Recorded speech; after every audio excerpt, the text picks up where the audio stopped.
Olá pessoal, vamos à nossa quarta aula de Bibliologia. Nós vamos estudar a revelação bíblica, modo de revelação, modelos, né? Categoria da revelação, teologia e revelação, reivindicações da própria escritura, genuinidade. Claro que aqui no nosso momento não dá para falar tudo, né? Mas alguns pontos principais. Bom, a revelação divina das Escrituras. A palavra revelação significa mostrar, tornar conhecido. É impossível conhecer Deus. Só alguém igual a Deus poderia conhecer Deus.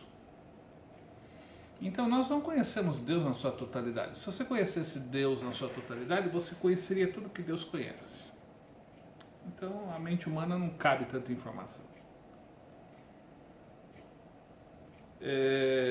Então Deus, por ser amor, querer se relacionar conosco, ter comunhão conosco, ele se revelou. Então a decisão da revelação é dele. É impossível ao ser humano conhecê-lo sem essa revelação. E ele então se mostrou quem é. É claro que nós não conhecemos Deus na sua totalidade, mas só o que interessa. A palavra revelação significa mostrar, tornar conhecido. No latim revelare significa pôr para trás o véu para que se veja o que está encoberto. Ou seja, é alguma coisa que está oculta e aí é revelada, né? Tornar-se descoberta. O significado bíblico de revelação é descobrir, despir, tornar a verdade conhecida. Revelação é o desvendamento que Deus faz de si mesmo, girando em torno da pessoa de Jesus Cristo através da criação, da história, da consciência humana e das Escrituras. Tecnicamente, Deus é Deus, mas ele age através de três pessoas que têm, não natureza, mas funções distintas. Por exemplo, o Deus Pai, ele está no céu. Ele não vem até a terra, ele está no céu comandando, controlando tudo. Porque nada existe sem ele, então ele não pode abrir mão disso, ele tem que estar sustentando tudo, né? Nada existe sem ele. O Espírito Santo é o mesmo Deus, só que agindo aqui na terra e principalmente dentro do salvo, né? Internamente, ele passa a habitar o salvo e agir lá dentro.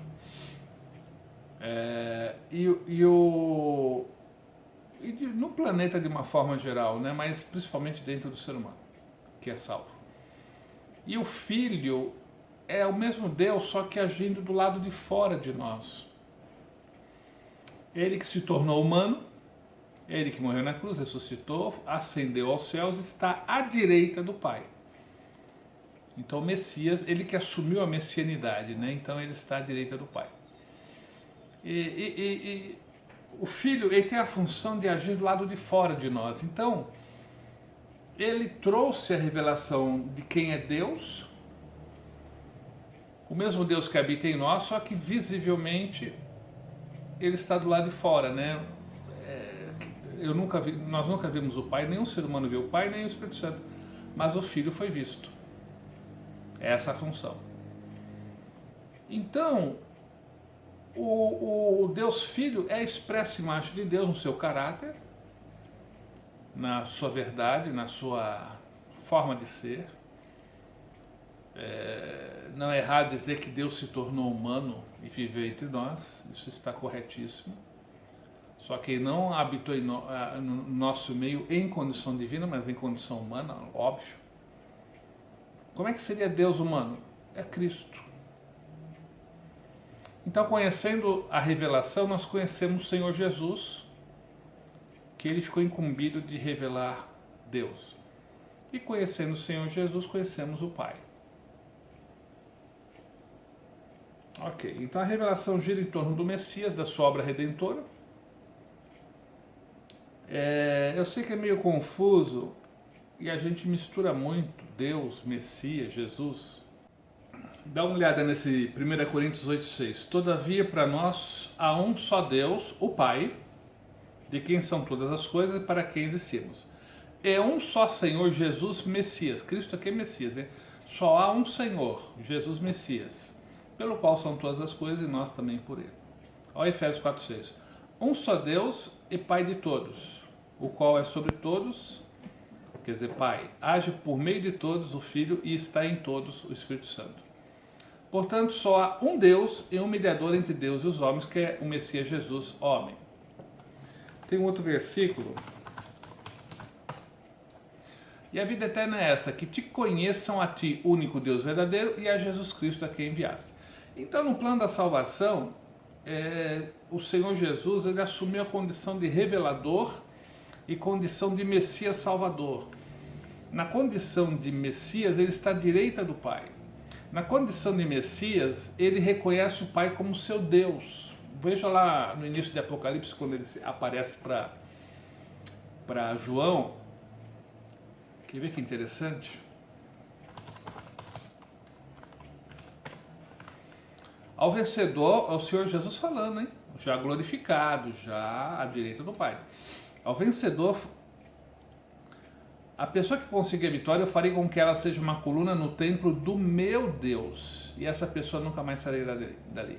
E escreverei nela o nome do meu Deus, e do nome da cidade do meu Deus, da parte do meu Deus. Ou seja, o Senhor Jesus, na sua condição de Messias, ele reconhece que há um Deus. Então eu sei que o Senhor Jesus é Deus, mas normalmente a Bíblia aponta Deus como Pai e o Messias Jesus.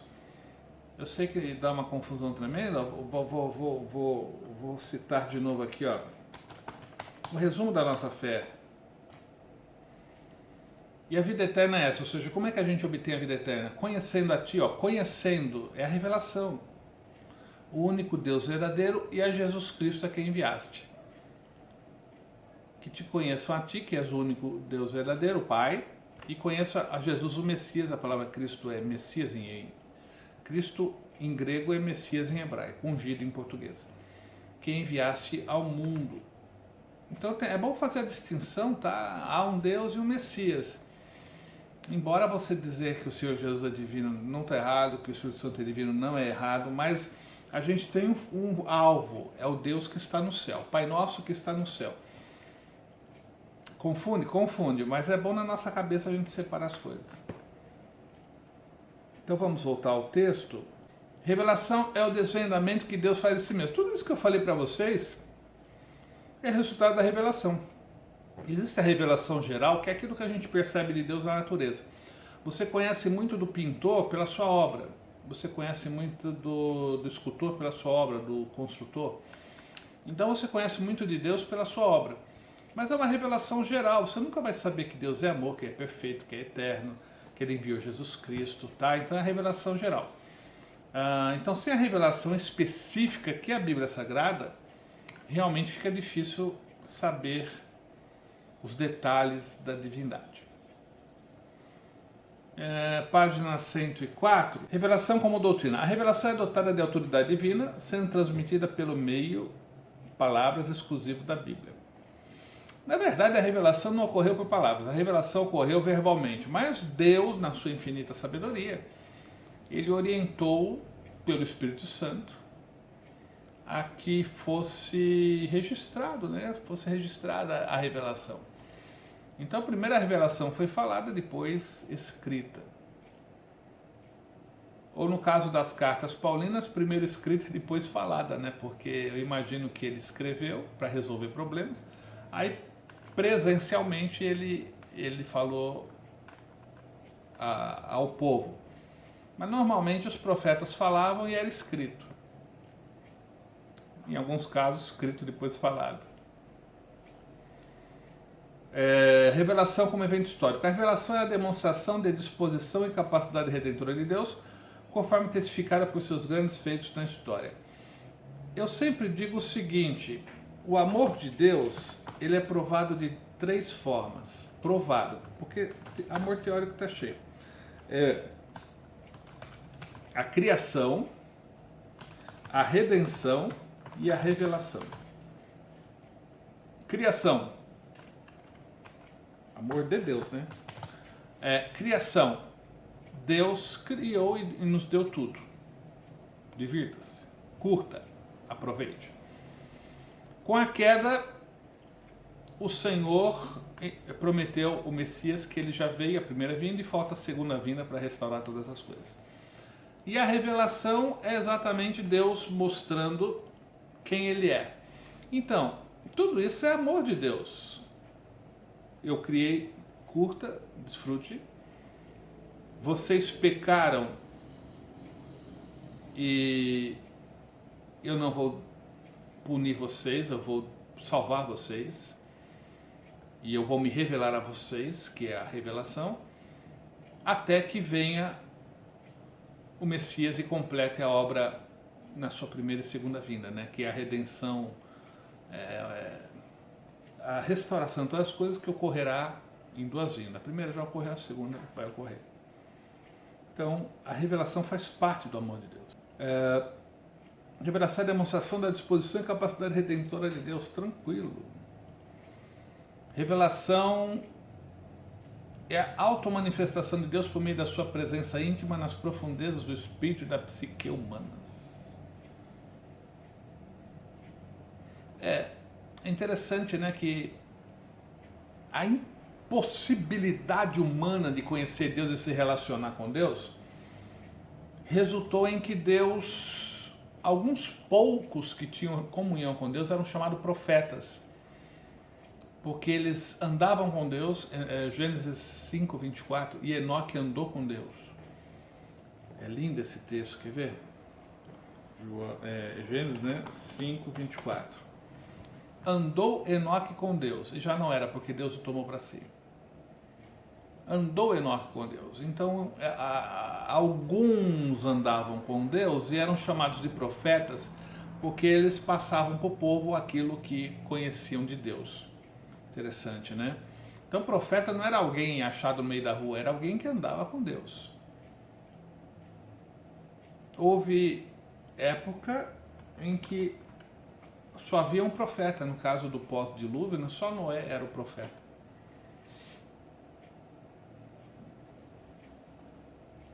Graças a Deus sempre houve muitos profetas, mas não tonelada, né? Só. Então a esses Deus se revelava e esses contavam para o povo. Então o povo não conseguia ouvir Deus diretamente, porque Deus é Espírito, tem que ter comunhão com Ele. Então Deus usava o profeta, que seria um intermediário, né? Olha, você que tem comunhão comigo, fala ao povo. Aí o povo chorava, pedia perdão, sei lá o quê. Então esse elemento fazia essa ponte também. Olha, o povo ofereceu, está pedindo perdão, ofereceu o sacrifício, perdoa eles. Aí é a função do sacerdote. Então basicamente o profeta liga Deus ao povo, anuncia Deus ao povo, e o sacerdote representa o povo diante de Deus. São 2 funções proféticas. Revelação como presença dialética. Revelação é a mensagem de Deus àqueles que ele confronta com sua palavra na Bíblia e com Cristo na proclamação cristã. Tranquilo, isso aqui é um resumão de tudo que a gente está falando. Revelação como nova consciência. Revelação é o atingir de um nível superior de consciência à medida que se é atraído para uma participação mais frutífera na criatividade divina. Nível superior de consciência. A revelação resulta no nível superior de consciência, porque você vai ter uma consciência clara. É como se você tirasse recentemente teve aí um acidente terrível na BR-277, né? Que as pessoas não viam nada por causa do nevoeiro e da fumaça. Então a revelação, ela tira esse nevoeiro e você passa a enxergar. E enxergando Deus, você, com certeza, o teu nível de consciência aumenta. Mas não porque você tem capacidades, que você é o tal, mas a revelação realmente te torna uma pessoa especial, uma pessoa preparada para a vida. As mentiras humanas e as mentiras diabólicas são eliminadas pela verdade. Conhecereis a verdade, ela vos libertará. Então vocês vejam esses tipos de revelações aí, evidentemente elas têm ponto fortes, pontos fracos. Então é interessante você conhecer isso para desenvolver a sua teologia, né? O objetivo do Ibadef ou qualquer outro curso, ou quando eu dou aula, não é que você seja meu clone, ou que você clone essa informação, mas que você desenvolva a sua teologia. A gente tem que formar pesquisadores, não pessoas que decorem o conteúdo. Então, baseado nisso, você desenvolve a sua teologia. E é claro que a sua teologia tem que estar de acordo com homens de Deus, mulheres de Deus, né? Se a sua teologia é única e não tem paralelo, é impossível que só você esteja certo. Há muitos homens e mulheres de Deus com quem a gente aprende. Eu sou um eterno aprendente. E muitos homens de Deus têm me ensinado, mulheres de Deus têm me ensinado. Categorias da revelação divina. A revelação natural manifesta na criação, é a revelação geral, né? A revelação escrita, que é a palavra de Deus, que foi redigida, primeiro verbalmente, depois redigida, e a revelação pessoal. Deus é um ser pessoal que se comunica com as suas criaturas racionais. Deus não é uma energia, ele é uma pessoa com quem você conversa. A Bíblia fala que ele se alegra, se entristece, tem ira, ama, muda de ideia. Deus muda de ideia, sim. Se a situação mudar, ele muda de ideia. Ele disse para Jonas que ia destruir Nínive e mudou de ideia. Ele disse que eu e você iríamos para o inferno e mudou de ideia quando a gente aceitou a Cristo. Então, se a situação muda, ele muda de ideia. Modalidade da revelação especial: eventos miraculosos. Então, nós temos a milagres na revelação, tornando-a singular, né? Não é só arroz com feijão, a gente vê que a revelação bíblica está cheia do sobrenatural, porque o Deus que está se revelando, ele é acima de tudo, né? Ele é o Criador de tudo. Comunicações divinas, linguagem audível, falando, conversando, através do ofício profético. Esse ofício profético, Deus falava com as pessoas por sonhos, por visões. Olha aqui, sonhos, visões. E depois que o que foi revelado já era um texto para ser estudado, né? Então, antes de Moisés, eles viviam da tradição oral. Após Moisés, já começaram a ler a revelação, que é a Torá, os escritos de Moisés. E conforme eram produzidos livros, se tornavam fonte para os fiéis posteriores. Hoje a gente tem o privilégio de possuir 66 livros à nossa disposição, entre livros e cartas. Mas lembre-se que, dependendo do personagem bíblico, quem não teve acesso a todas essas informações, nós temos hoje toda. Então é uma eterna burrice a gente não estudar a Bíblia, né? É uma eterna insanidade você não estudar a revelação de Deus. Graças a Deus por você que está estudando, o Ibadep é prova disso, mas eu fico preocupado com os outros. A humanidade nem se fala, porque não está nem aí, né? Estão mortos espiritualmente. Mas às vezes eu me preocupo com a igreja que não gosta de ler, não gosta de estudar a Bíblia. Irmãos, se eu te amo, vamos falar de amor. Eu entrego uma carta de amor para a minha amada. E me declarando. E essa pessoa simplesmente despreza a minha carta de amor. Na verdade, ela não está desprezando a minha carta, ela está desprezando a mim. Então, rejeitar a minha carta é rejeitar a mim. Rejeitar a Bíblia é rejeitar o próprio Deus. Aí o povo canta, chega a espumar o canto da boca, né? Canta, mas não está nem em conhecer a Deus. Você não conhece a Deus cantando, você louva o Deus que você conhece cantando, mas conhecer a Deus é um processo através da revelação. Então nós vivemos assim e parece que está piorando, né? O povo vai na igreja, mas para começar, nem anotações, o que custa? Quem quer conhecer? Mas você tem uma memória ultra blaster, mega plus, ótimo, parabéns, a minha não é, eu tenho que anotar. O pregador está falando, estou anotando, depois eu guardo bonitinho. Hoje eu tenho um fichário eletrônico, né? O computador, o celular, então eu tenho que anotar. Raramente alguém vai para a igreja aprender, a pessoa vai para ser abençoada ou para sentir, mas não aprende. Entende o que eu vou falar? O Senhor Jesus não foi chamado de cantor, embora cantasse. O Senhor Jesus não foi chamado de o homem que produz emoções, embora ele produzisse emoções. Ele foi chamado de mestre, porque o que mais fez foi ensinar, porque sabe que o ensino transforma, o ensino liberta, o ensino restaura, o ensino muda, arranca fora da nossa mente a mentira que está nos escravizando.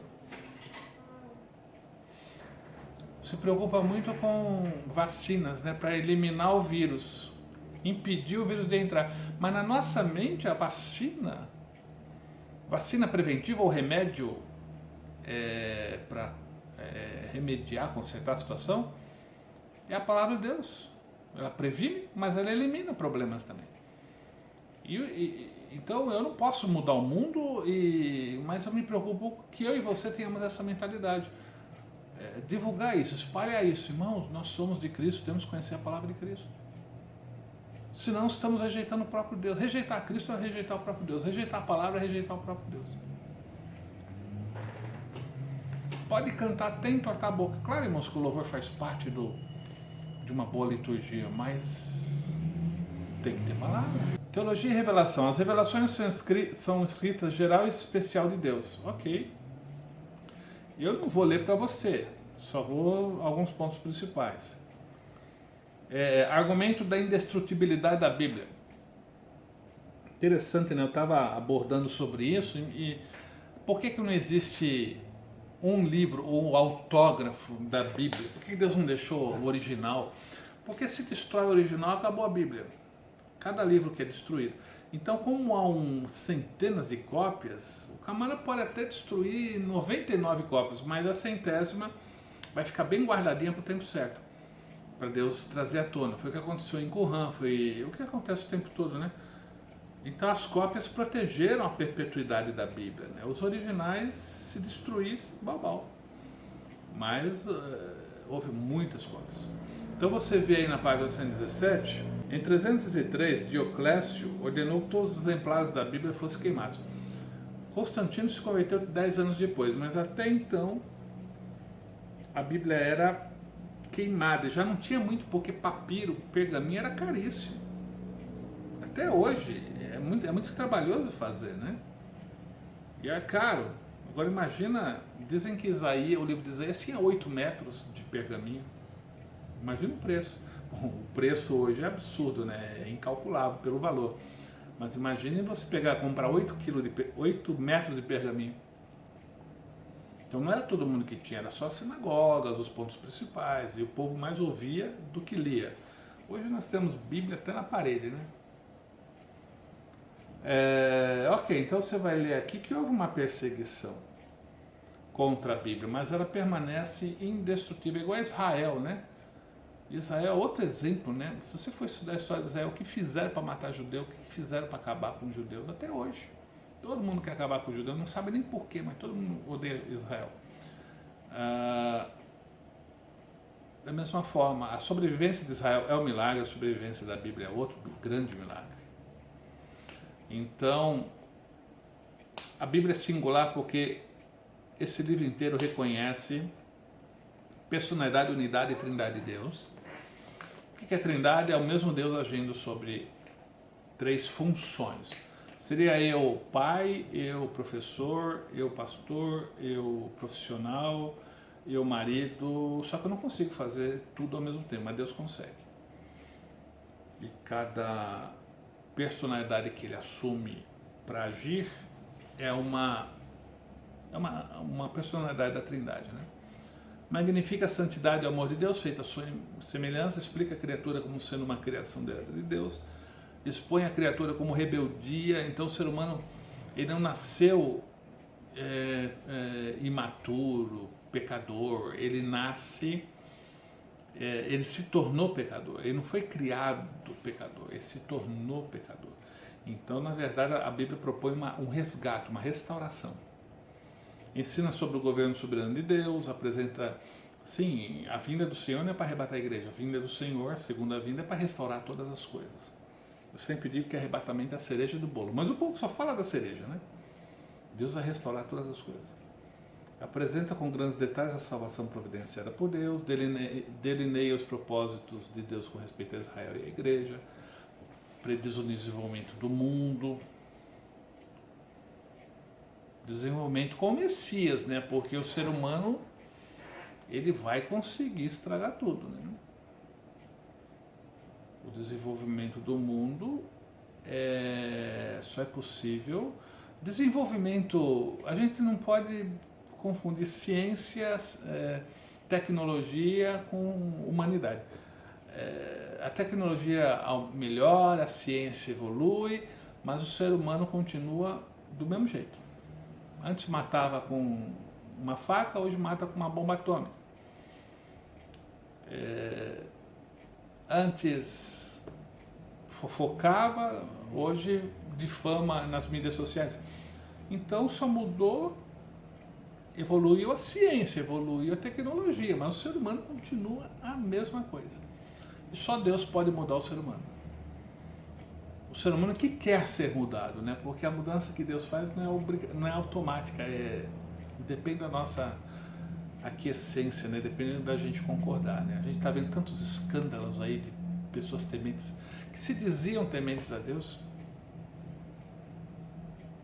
Então o Evangelho é uma influência que você pode aceitar ou rejeitar. Ah, mas eu já aceitei. Não, é todo dia. Eu escolho ser amigo de Deus é todo dia. Se algum dia você decidir que isso não aconteça, hoje eu vou tirar uma folga da minha vida com Deus, é aí que a tragédia acontece. E algumas vezes não dá nem para voltar. Pessoas tomaram essa decisão e morreram sem salvação. Retrata o clímax de todas as coisas da segunda vinda, ok? Como diz alguém, fica tranquilo. Vai dar tudo certo para os fiéis. Eu li o final da Bíblia. Então Apocalipse 21 e 22 mostra que o final de quem é fiel a Deus. Em segundo lugar, consideremos a unidade da Bíblia. A Bíblia, 1600 anos, mas ela tem uma unidade de pensamento tremenda. É claro que cada escritor tem o seu estilo, a sua marca, a sua teologia, ou seja, a sua forma de expressar as coisas, o que difere um pouco. Mas a essência é a mesma, o conceito é o mesmo, o que muda muitas vezes a palavra. É o uso das palavras, né? Então é o que a gente chama de contradições aparentes. O Paulo fala que a salvação não é por obras, é pela fé. É graça, pela fé. Tiago diz que fé sem obras é morta. Errado, tão errado, é contradição. Não. É que na cabeça de Paulo fé é uma coisa, na cabeça de Tiago é outra. Isso é o que chama de teologia bíblica. Você estudar cada livro separadamente, entender a teologia do livro, porque reflete a teologia do escritor, e depois comparar com os demais livros. A unidade está nisso. Comparando, estão caminhando na mesma direção. Embora Deus não tenha produzido 40 robôs, ele usou 40 pessoas. E respeitou até limites de cada um. Se Deus não respeitasse limites, ele não me usava. Olha, a diferença entre Mateus, Marcos, Lucas e João está no objetivo. Você já leu os evangelhos, percebeu que há semelhança em algumas passagens, que literalmente são repetidas? Por quê? Porque cada evangelho tem um foco. O evangelho segundo Mateus é o Senhor Jesus como rei. Segundo Marcos, Marcos é o Senhor Jesus é o servo. Em Lucas, ele é o filho do homem. Em João, ele é o filho de Deus. Aqui tem 4 frases que estão dizendo a mesma coisa com palavras diferentes.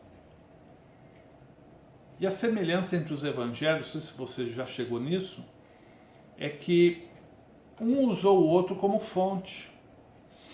Marcos teria sido a primeira fonte, Mateus e Lucas usaram Marcos, o que Marcos aprendeu de Pedro.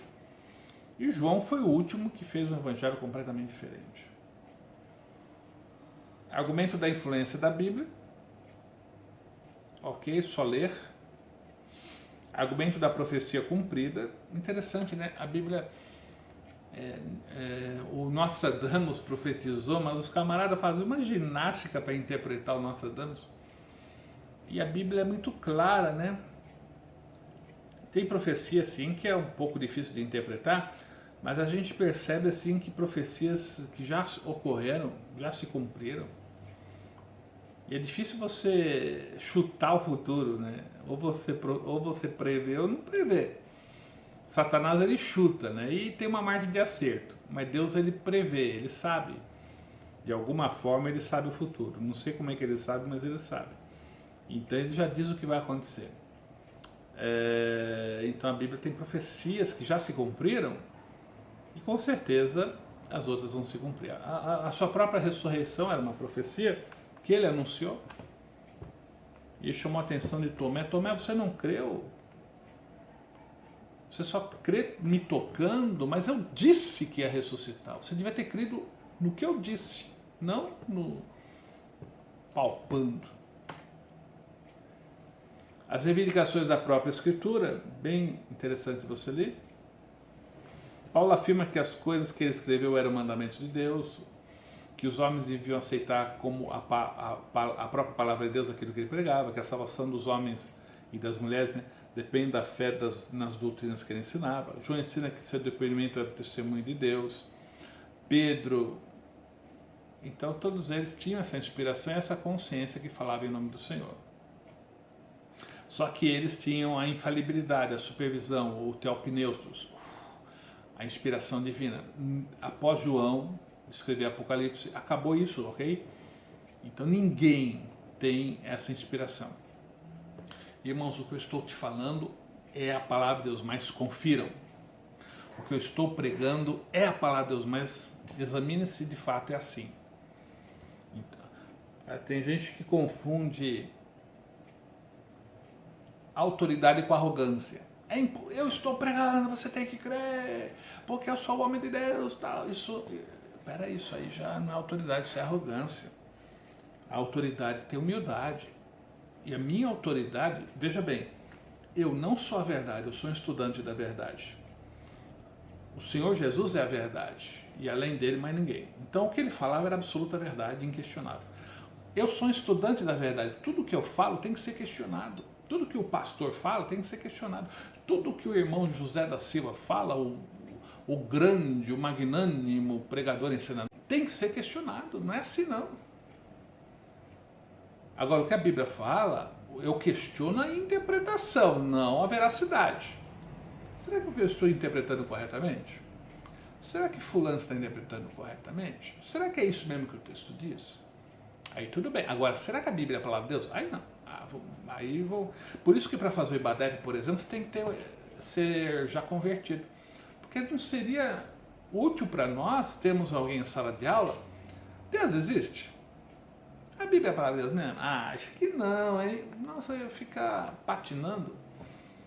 A gente crê que o Senhor Deus é real, que enviou Jesus, e a Bíblia é a palavra de Deus. Então isso é pré-requisito para você estudar a Bíblia. Né? Não dá para estudar a Bíblia quem não crê na Bíblia, né? Pelo menos no curso, né? Por conta, pode ir estudando, lendo. Muitos se converteram lendo a Bíblia. Ok, pessoal, terminamos o capítulo 4. Que Deus abençoe e logo vem o 5.